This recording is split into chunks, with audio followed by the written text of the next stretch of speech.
हरे कृष्णा। तो आज की इस वीडियो में हम बात करने वाले हैं ताजमहल के विषय में। जी हाँ, ताजमहल जो कि आजकल एक चर्चा का विषय बना हुआ है। तो आज हम अपनी इस वीडियो में आपको बताएंगे कि क्या ताजमहल भी भगवान शिव के प्राचीन मंदिर को तोड़कर बनाया गया था, या जिसको आप ताजमहल के नाम से जानते हैं, क्या वो तेजो महल या फिर तेजो महल था। तो वीडियो में आखिर तक बने रहें और वीडियो पसंद आए तो इसे लाइक एंड शेयर भी करें और चैनल को सब्सक्राइब करें। इलाहाबाद के हाई कोर्ट में याचिका दायर की गई, जिसमें अदालत से ताजमहल के मुख्य हिस्सों में मौजूद 22 कमरों को खोलने की मांग की गई है, जहां प्राचीन शिवलिंग होने का दावा है। इस याचिका के अनुसार यह कमरे अंग्रेज़ों के ज़माने से ही बंद हैं और यहाँ हिंदू देवी देवताओं की मूर्तियाँ और प्राचीन शिवलिंग मौजूद है, जिनका जिक्र इतिहास के पन्नों और दूसरे दस्तावेजों में भी मिलता है। इस याचिका के अनुसार जहाँ आज यमुना किनारे ताजमहल स्थित है, वहाँ वर्ष 1212 में राजा परम द्विवेद ने भगवान शिव जी का मंदिर बनवाया था, जिसे तेजो महल या फिर तेजो महल कहा जाता था। हालांकि आर्कोलॉजिकल सर्वे के अनुसार ताजमहल का निर्माण 5वें मुगल बादशाह शाहजहां के शासनकाल में ही हुआ था, और ये बात वर्ष 1631 की है, जब शाहजहां की पत्नी मुमताज का निधन हुआ था। ऐसा माना जाता है अपने अंतिम क्षणों में मुमताज़ ने शाहजहां से ये कहा कि उन्होंने सपने में ऐसा सुंदर महल और बाग देखा है जैसा दुनिया में कहीं नहीं, और वह चाहती हैं कि बादशाह वैसा ही महल और बाग उनकी याद में उनके लिए बनवाएं। यह बात बहुत कम लोग जानते हैं कि 17 जून 1631 को मुमताज़ को आगरा के ताजमहल में नहीं, बल्कि बुरहान के तापी नदी के किनारे एक बाग में दफनाया गया था, और इसीलिए ताजमहल और उसके निर्माण को लेकर हमेशा विवाद रहा।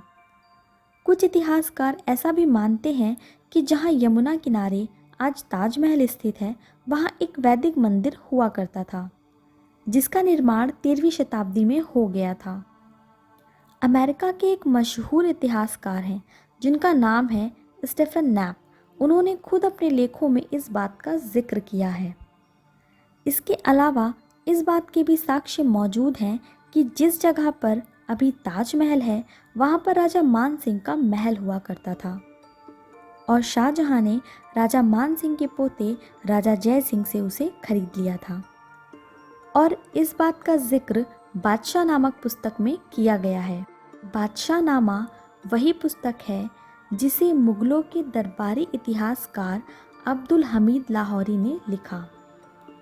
ताजमहल के जिन 22 कमरों का जिक्र किया जा रहा है, उनकी बनावट देखकर ये कहा जाता है कि ये पुरानी इमारत का ही हिस्सा हो सकते हैं।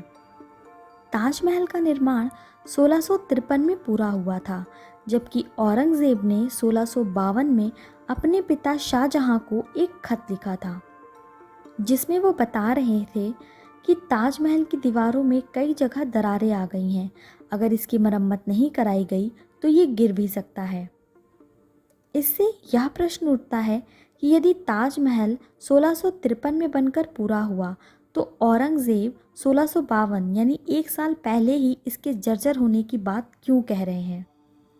इससे यह प्रतीत होता है कि जैसे ताजमहल किसी पुरानी इमारत पर ही बनाया गया हो। इसकी कोई आधिकारिक पुष्टि नहीं है, और इन कमरों पर कब ताला लगाया गया, कब इसे खोला गया। कुछ मीडिया रिपोर्ट्स का ये दावा है कि वर्ष 1934 में निरीक्षण के लिए ब्रिटिश सरकार के द्वारा ये ताले खुलवाए गए थे, लेकिन बाद में इन्हें फिर कभी दोबारा खोला नहीं गया। हम ताजमहल की कुछ तस्वीरें आपको दिखा रहे हैं। जैसे ताजमहल का जो मुख्य हिस्सा है और जो बाहर की दीवारें हैं, उन पर कई तरह की आकृतियाँ, चित्रकारी और फूल अंकित हैं, यानी कलाकृतियाँ हैं। इनमें कमल का फूल है, पत्तियाँ हैं, नारियल है, त्रिशूल है और आम के पेड़ की पत्तियाँ भी बनी हुई हैं, जो हिंदू वास्तुकला को दर्शाती हैं। इसके अलावा ताजमहल के शिखर पर जो गुंबद है, इसमें नारियल, कमल का फूल और कलश की रूपरेखा भी दिखती है, जिससे ताजमहल के मूल निर्माण के बारे में पता चलता है। और यह बात भी सही है कि कि शाहजहां ने मुमताज़ की याद में 1631 से 1653 के बीच ताजमहल का निर्माण करवाया। लेकिन इस बात से इनकार नहीं किया जा सकता कि जिस जगह पर ताजमहल बनाया गया वहाँ पहले से एक ढांचा मौजूद था। समय समय पर इतिहासकारों के द्वारा ये संभावना भी जताई गई कि शाहजहां ने यमुना किनारे ज़मीन खरीदी, फिर वहाँ मौजूद महल में कुछ बदलाव करके इसे एक मकबरे में तब्दील कर दिया। लेकिन कुछ इतिहासकार इस बात को सही नहीं मानते। परंतु यदि हम दीवारों पर बनी आकृतियों को देखें तो ऐसा ही प्रतीत होता है कि मानो वहाँ पर पहले कोई मंदिर था। इस विषय में आपकी क्या राय है, हमें कमेंट करके ज़रूर बताइएगा। तो आज की इस वीडियो में इतना ही। वीडियो पसंद आई हो तो कमेंट में हर हर महादेव ज़रूर लिखें। धर्म से जुड़ी ऐसी और जानकारियाँ प्राप्त करने के लिए हमारे इस चैनल रिलीजियस टॉक को सब्सक्राइब करें। हरे कृष्णा।